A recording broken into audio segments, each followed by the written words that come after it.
Hello, everyone, and welcome back to the English Learning Podcast, your go-to place for improving your English skills, one conversation at a time.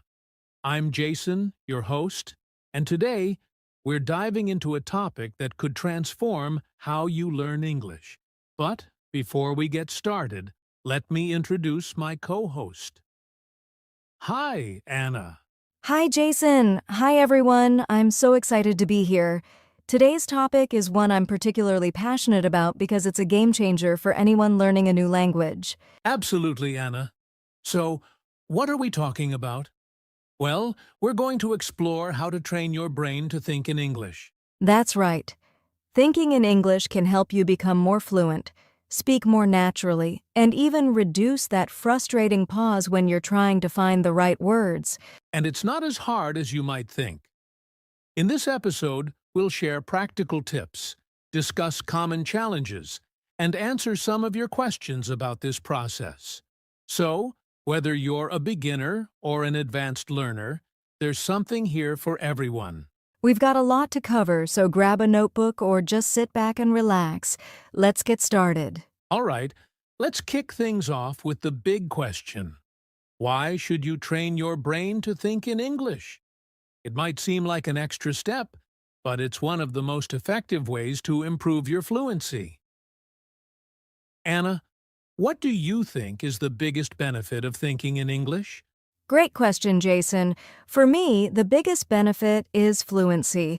When you think in English, you're not constantly translating in your head, which saves time and helps your speech flow more naturally. It's like you're bypassing that mental traffic jam. Exactly. And that brings us to a key point. When you think in English, you're creating a more direct link between your thoughts and your speech. You're training your brain to process English in real time, which can lead to quicker responses in conversations. Right. Plus, thinking in English helps with vocabulary retention. When you use English words in your thoughts, you're reinforcing those words in a meaningful way. It's like practicing without even realizing it. That's a great point. And let's not forget about confidence. When you're able to think in English, you feel more confident because you're less worried about making mistakes or pausing to translate. Absolutely. And confidence is crucial when learning a language. When you think in English, even your inner dialogue becomes a practice session. It's like having a little English coach in your head cheering you on. I like that. And there's another important aspect, immersion. When you think in English, you're essentially creating a mini immersion environment for yourself, even if you're not in an English-speaking country. It's like taking a piece of that environment with you wherever you go. That's so true. And speaking of immersion, there's something psychological about it too. When you start thinking in English, you begin to see the world through the lens of the language. It becomes a part of your daily life rather than just something you study. That's a great insight, Anna. So, to summarize, thinking in English can improve your fluency, boost your confidence, help with vocabulary retention, and create a mental immersion experience. It's like rewiring your brain to be more English-friendly. And the best part is, anyone can do it with a bit of practice and patience. Later in the episode, we'll share some practical tips to help you get started. That's right. But before we get into the how, let's talk about some of the challenges people face when trying to think in English. Stay with us. Welcome back. Now that we've talked about the benefits of thinking in English, let's dive into some of the common challenges learners face when they start this practice. Anna, what do you think is the biggest hurdle? One of the biggest hurdles, Jason, is the habit of translating. Most learners are used to thinking in their native language and then translating into English. It's a tough habit to break because it feels safe, but it slows you down and makes your speech sound less natural. That's a big one. And I think another challenge is vocabulary limitations. When you're trying to think in English but don't know certain words, it can be frustrating. That frustration can lead to giving up on the practice altogether. True. It's easy to feel stuck when you hit a word you don't know, but it's important to remember that it's okay to not know every word. The key is to find ways around it, like using simpler words or even describing the thing you're thinking about. Another challenge is the fear of making mistakes. Even in your thoughts, you might worry about getting grammar wrong. That fear can make the whole process feel overwhelming. Yes, and it's important to remind yourself that it's perfectly fine to make mistakes, especially in your own thoughts. The goal is progress, not perfection. Think of it as a practice run. You're learning and improving as you go. And then there's the challenge of consistency. It's easy to start thinking in English for a day or two, but maintaining that habit can be tough, especially when life gets busy. Definitely. Consistency is key, but it's also one of the hardest things to achieve. It's important to create small, manageable habits that fit into your daily routine so it doesn't feel like a chore. What about you, Anna? Have you faced any of these challenges in your own language learning journey? Oh, absolutely. When I was learning a new language, I struggled with the fear of making mistakes. I didn't want to think wrong. But once I realized that thinking in a new language was a safe space to practice without judgment, it became a lot easier. That's a great perspective. And it brings up another point: mindset. If you approach thinking in English with a growth mindset, understanding that mistakes are part of the process, you'll be much more successful. Exactly. It's about being kind to yourself and recognizing that every step, even the challenging ones, is part of your progress. And speaking of mindset, later we'll discuss how to stay motivated even when these challenges arise. Perfect. But before we move on, let's sum up. The common challenges include the habit of translating, limited vocabulary, fear of making mistakes, and consistency. Remember, these challenges are normal, and with the right strategies, they can be overcome. That's right. And speaking of strategies, after this short break, we'll dive into some practical tips to help you train your brain to think in English. Don't go anywhere. Welcome back! Now that we've discussed the benefits and challenges of thinking in English, it's time to get into the practical part. Tips and strategies you can use to train your brain to think in English. Anna, where should we start? Let's start with a simple but powerful tip: labeling. You can label objects around your house in English. For example, put a sticky note on your refrigerator that says fridge or on your mirror that says mirror. This way, you're constantly reinforcing English vocabulary in your daily environment. That's a great one. Another tip is to keep a journal in English. Writing down your thoughts or even a daily diary entry helps you practice thinking in English. Plus, it gives you a chance to work on sentence structure and vocabulary. Absolutely, Jason. And if you're not into writing, you can talk to yourself in English. It might feel a little strange at first, but it's a fantastic way to practice thinking and speaking in English simultaneously. For example, describe what you're doing as you're doing it. I'm making coffee, or I'm getting ready for work. I love that. Another tip is to set your devices to English. Whether it's your phone, computer, or social media apps, having everything in English creates a natural exposure to the language throughout your day. That's a good one. And while we're on the topic of technology, using language learning apps can be really helpful. Many apps have exercises that encourage you to think in English, like Duolingo or Memrise. They often include listening and speaking components, which are great for reinforcing your skills. Another fun tip is to immerse yourself in English media. Watch movies, TV shows, or listen to podcasts in English. Try to avoid subtitles in your native language. Even if you don't understand everything, your brain is absorbing the rhythm, intonation, and common phrases of the language. Yes. And if you're feeling adventurous, try reading a book in English. Start with something simple, like a children's book or a book you've already read in your native language. It helps build your confidence and makes the process enjoyable. Another practical tip is to find a language partner or join a conversation group. Speaking with others in English forces you to think in English in real time. It's a great way to build your conversational skills and learn new expressions. Exactly. And here's a tip for when you're on your own. Practice visualization. For example, when you're at the grocery store, think about what you need to buy and describe it in English in your head. It's a subtle way to integrate English into your daily tasks. Visualization is a powerful tool. And lastly, don't forget to reward yourself. Celebrate small victories, like successfully thinking in English for 5 minutes a day. It helps keep you motivated and makes the process enjoyable. Great point, Jason. To recap, some practical tips include labeling objects, keeping a journal, talking to yourself, setting devices to English, using language learning apps, immersing in media, reading books, finding language partners, and practicing visualization. That's right. Remember, the key is consistency.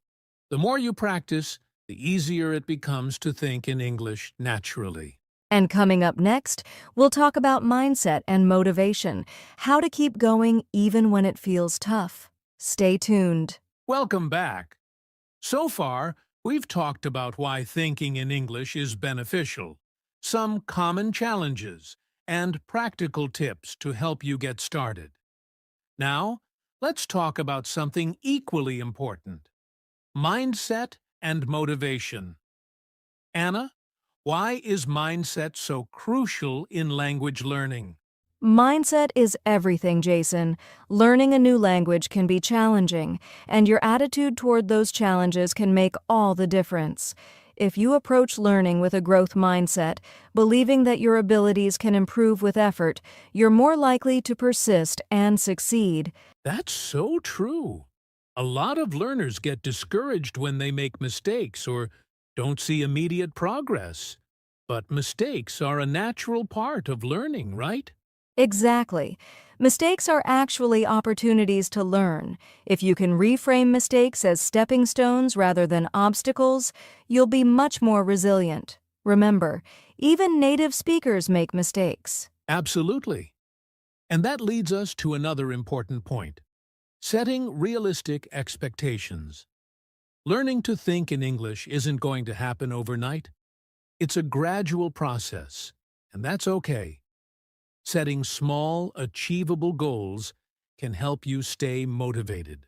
Yes, like starting with 5 minutes a day of thinking in English, then gradually increasing the time. Celebrate those small wins. It's all progress. Speaking of celebrating, how important is self-reward in staying motivated?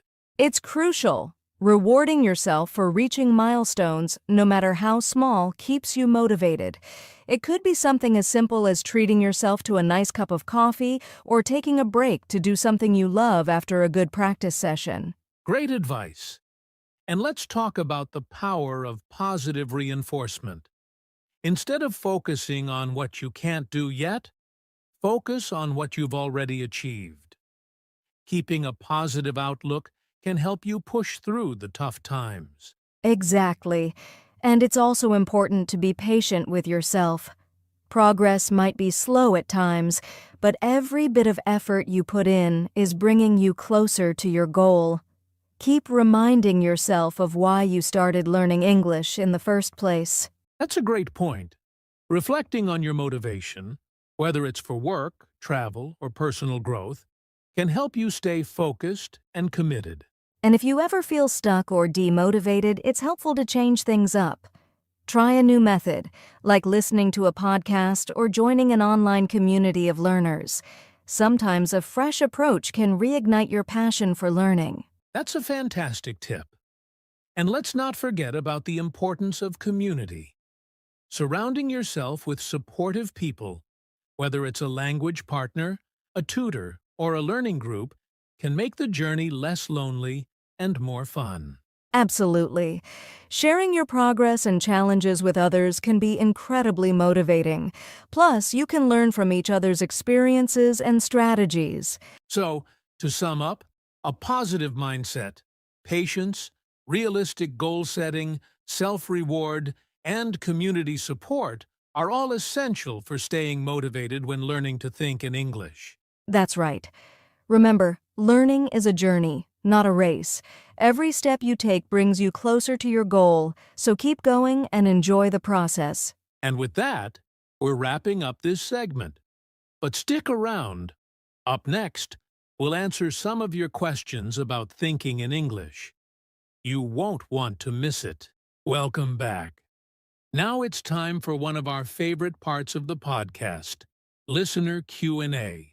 We've received some great questions from you about thinking in English, and we're excited to dive in. Anna, what's our first question? Our first question comes from Maria in Brazil. She asks, "How do I stop translating in my head when I'm trying to think in English?" Great question, Maria. The key is practice and exposure. Start small by thinking about simple, everyday things in English. For instance, when you're making breakfast, think, "I am making coffee," instead of translating from your native language. Over time, your brain will get used to processing thoughts directly in English. That's right, Jason. Also, try to immerse yourself in English as much as possible.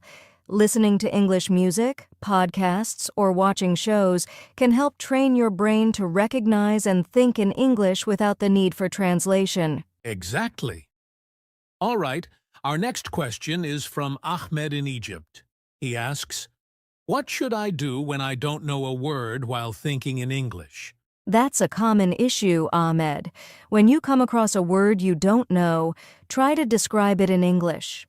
For example, if you can't think of the word umbrella, you might say, "the thing that keeps me dry when it rains."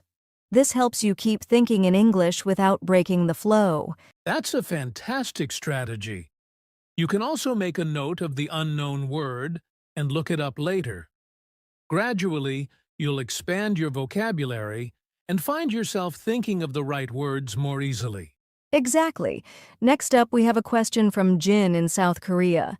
She asks, "How can I stay consistent with thinking in English? I start strong but lose momentum after a few days." Great question, Jin. Consistency can be tough, but creating a routine can help.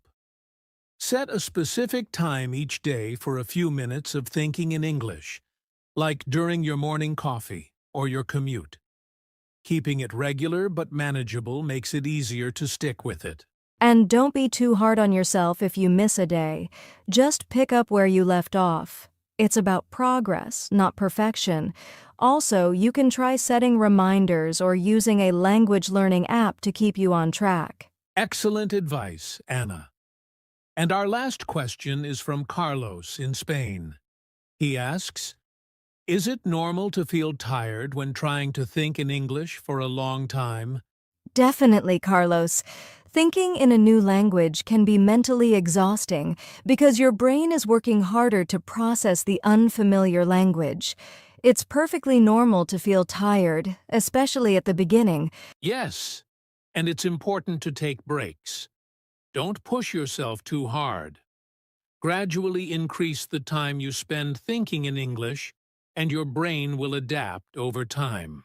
Absolutely. Thanks to everyone for your questions. If you have more, feel free to reach out through our social media or website. That's right. We love hearing from you and helping you on your English learning journey. Stick around for the conclusion, coming up next. And that brings us to the end of today's episode.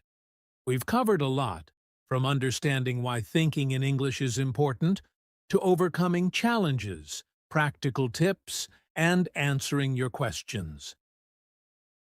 Anna, what's your key takeaway from today's discussion? For me, Jason, the biggest takeaway is that thinking in English is a powerful tool for improving fluency and confidence. It's a process that takes time, but with consistency and the right mindset, anyone can do it. Absolutely. It's about small steps and celebrating progress along the way. Remember, everyone's journey is different, and it's okay to move at your own pace. Exactly, and we hope today's episode has given you some practical strategies and inspiration to start thinking in English more often. We'd love to hear how you're implementing these tips. Share your progress with us on social media or leave a comment on our website. Your feedback helps us create more content that's tailored to your needs. That's right. And if you found this episode helpful, don't forget to subscribe, leave a review, and share it with other English learners. It really helps the podcast grow and reach more people. Thanks so much for tuning in. Keep practicing, stay motivated, and remember, you've got this. Until next time, happy learning. See you next time on the English Learning Podcast. Bye for now. Thanks for listening to the English Learning Podcast. If you enjoyed this episode, make sure to hit subscribe so you don't miss our future episodes filled with tips and tricks to improve your English. And if you have any questions or topics you'd like us to cover, feel free to reach out. You can find us on social media or visit our website at Insert Website. We'd love to hear from you.